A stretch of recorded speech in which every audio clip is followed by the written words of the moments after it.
Pour vivre seul, il faut être un animal ou un dieu. Aristote. Avez-vous déjà ressenti que, même entouré de personnes, un silence intérieur persistait que personne ne pouvait combler? Que le brouhaha des voix autour de vous n'était qu'un subterfuge pour éviter une rencontre plus profonde avec vous-même? Nous vivons à une époque où être seul est presque un scandale. La solitude est devenue synonyme d'échec social, de déséquilibre émotionnel, d'inadéquation. Les réseaux sociaux alimentent cette croyance. Qui est seul va mal. Qui s'isole est perdu. Mais est-ce vraiment le cas? Et si nous regardions la solitude sous un autre angle? Et si ce que nous évitons le plus était précisément ce dont nous avons le plus besoin? La philosophie, la psychologie et même la spiritualité de diverses traditions nous enseignent depuis des siècles. Le silence est fertile.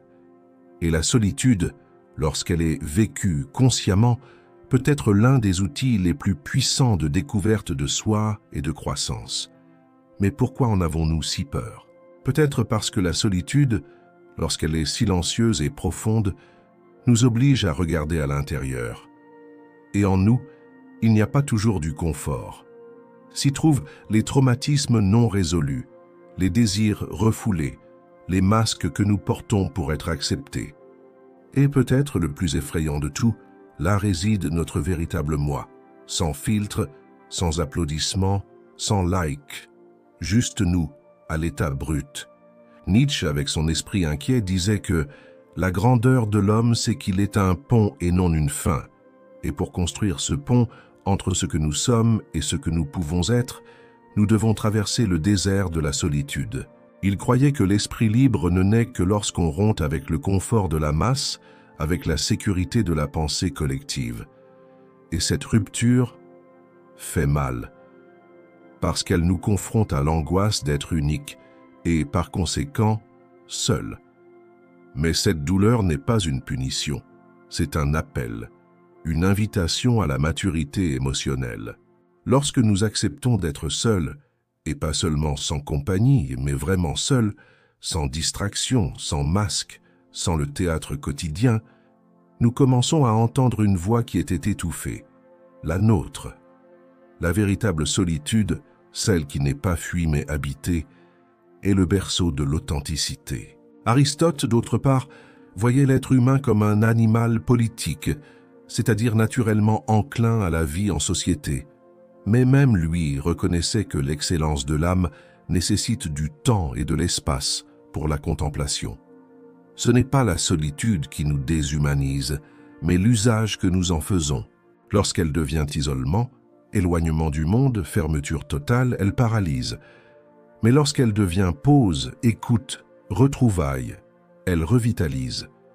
Aujourd'hui, cependant, tout semble nous pousser loin de la solitude. Applications, messages, notifications. Une avalanche de stimuli qui nous font croire que nous n'existons que lorsque nous sommes connectés. Mais quel type de connexion est-ce si elle nous déconnecte de nous-mêmes? Combien de fois cherchons-nous la compagnie non par amour, mais par peur? Combien de conversations entretenons-nous juste pour ne pas affronter le silence? Combien de décisions prenons-nous simplement pour paraître occupés, réussis ou désirables aux yeux des autres? C'est cela le drame moderne. Nous échangeons la vérité contre la distraction et appelons cela la vie. Mais il existe un autre chemin, un chemin plus étroit, moins éclairé, moins applaudi, mais infiniment plus vrai. Le chemin d'apprendre à être seul, de choisir le silence comme maître, de trouver dans le vide un miroir et non une menace. Dans cette vidéo, nous allons explorer ce chemin. Nous allons comprendre pourquoi la solitude, au lieu de nous affaiblir, peut nous rendre plus entiers, plus centrés et plus libres. Nous verrons pourquoi fuir la solitude est souvent fuir sa propre maturation et comment elle peut être la force qui nous sort de la superficialité et nous conduit au cœur de ce que nous sommes réellement. Car au final, peut-être que la question la plus urgente de notre époque n'est pas « avec qui êtes-vous ?», mais plutôt pouvez-vous être avec vous-même? Lorsque nous parlons de solitude, beaucoup pensent à l'abandon, à la tristesse ou à l'échec. Mais la solitude, au sens le plus profond, n'est pas l'absence de compagnie, c'est la présence de soi. Et c'est précisément cela qui effraie tant. Être face à nous-mêmes, sans distraction, sans échappatoire. Une grande partie de notre souffrance moderne vient du refus de faire cette plongée intérieure. Nous fuyons vers l'extérieur parce que nous avons peur de ce que nous trouverons à l'intérieur. Nous construisons des agendas surchargés, des relations vides, des pensées précipitées. Tout cela pour ne pas s'arrêter, tout cela pour ne pas écouter. Parce que le silence a une voix qui révèle des vérités que nous ne voulons pas affronter. Mais la vérité est que personne ne se connaît dans le bruit. Il faut ralentir, se taire et même s'éloigner du monde pour pouvoir entendre ce qui est gardé à l'intérieur, nos ombres, nos désirs, nos peurs. La psychologie profonde, en particulier dans la tradition jungienne, considère ce mouvement comme essentiel. Carl Jung disait que celui qui regarde à l'extérieur rêve, celui qui regarde à l'intérieur s'éveille. Et ce réveil n'est pas toujours agréable. Souvent, il est chargé d'angoisse, d'étrangeté, de rupture, mais il est nécessaire. En étant seuls, nous sommes confrontés à ce que Jung appelait l'ombre, l'ensemble des aspects que nous réprimons en nous-mêmes, des choses que nous évitons de ressentir, de penser ou d'accepter. Et c'est dans cette confrontation, difficile mais libératrice, que la solitude remplit son rôle. Elle n'est pas la fin, mais le passage vers un nouveau type de présence, plus authentique, plus consciente. Dans la solitude, nous découvrons que bon nombre des voix que nous portons dans notre esprit, jugement, insécurité, comparaison, ne sont même pas les nôtres. Elles ont été héritées, imposées, introjectées. Et seul le silence a la force de les séparer de notre véritable voix. La solitude, en ce sens, est une sorte de purification. Elle élimine les excès, révèle l'essentiel. Mais il y a un paradoxe ici. Plus nous résistons à la solitude, plus nous devenons dépendants des autres. Et plus nous nous y plongeons, plus nous devenons libres d'être avec les autres de manière véritable. Être seul ne nous éloigne pas du monde. Cela nous prépare à l'habiter avec plus d'intégrité. Et c'est quelque chose que Marc Aurèle, l'empereur philosophe du stoïcisme, comprenait clairement. Même au centre du pouvoir, entouré de décisions et d'influences, il cultivait l'habitude de l'introspection. Pour lui, la solitude était une discipline intérieure, un retour quotidien à ce qui est essentiel, qui ne peut être acheté ni corrompu. Il nous rappelait que l'âme se teinte de la couleur de ses pensées, et que c'est pourquoi il est nécessaire de s'éloigner du bruit pour cultiver des pensées qui soutiennent la paix. La solitude, donc, n'est pas un refuge pour les faibles. C'est une traversée courageuse entreprise par ceux qui refusent de vivre uniquement en surface, ceux qui osent aller au-delà des applaudissements, de la performance, du masque social. C'est dans la solitude que naît la véritable force, non celle qui domine, mais celle qui soutient. Et voici le point crucial. Apprendre à être seul ne signifie pas abandonner le monde, mais y revenir avec plus de clarté, plus de présence, plus de capacité à aimer sans se perdre. Parce que seul celui qui est chez lui en lui-même peut offrir quelque chose de vrai à l'autre. Dans cette partie, nous voyons que la solitude n'est pas un vide à craindre, mais un espace à habiter, un sol fertile où fleurissent la clarté, la maturité et l'authenticité. Et lorsque cet espace est respecté, il cesse d'être solitude, il devient solitude choisie, l'art d'être avec le monde sans s'abandonner. À ce stade, peut-être vous demandez-vous, et si je me permettais réellement cette rencontre avec moi-même? Non comme une punition ou une fuite, mais comme un choix conscient de présence, de retrouvailles, de reconstruction. Le monde nous apprend à regarder vers l'extérieur. Il nous éduque à la performance, à la comparaison, au bruit.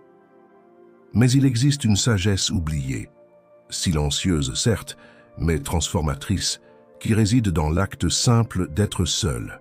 Et il ne s'agit pas de s'isoler pour fuir les douleurs du monde, mais de se fortifier pour les affronter avec plus de lucidité. Il y a une profondeur que seule la solitude permet d'atteindre. Un type de maturité émotionnelle qui ne naît pas de l'excès de stimulation, mais de leur absence. Le silence, lorsqu'il est respecté, nous révèle des choses qu'aucune conversation superficielle ne saurait dire. Il nous montre les motivations réelles derrière nos actes, ce que nous cherchons à compenser, ce que nous portons encore de non résolu. La solitude nous démasque, et cela, loin d'être un problème, est une libération. Mais pourquoi évitons-nous autant ce processus? Peut-être parce qu'il demande du courage.